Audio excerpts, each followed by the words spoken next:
aceste investigații este relativ importantă și este relativ mare și în celelalte afecțiuni bronhopulmonare, mai puțin întâlnite, dar fără de care nu se poate ajunge la un tratament corect.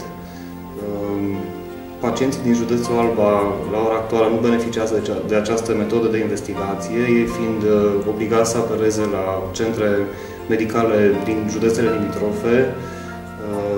Noi, de exemplu, trimitem pacienții la Cluj-Napoca și la Târgu Mureș.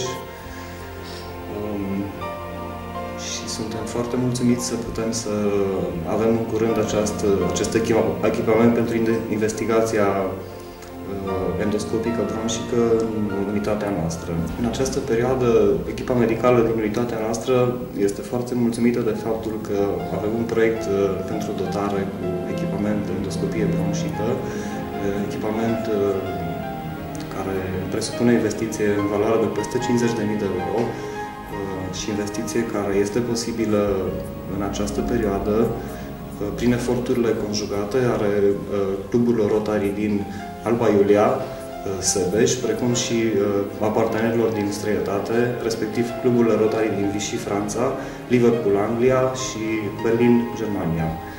Ținem să le mulțumim pe această cale tuturor partenerilor implicați și să-i asigurăm că o să facem treabă bună mai departe cu acest nou echipament.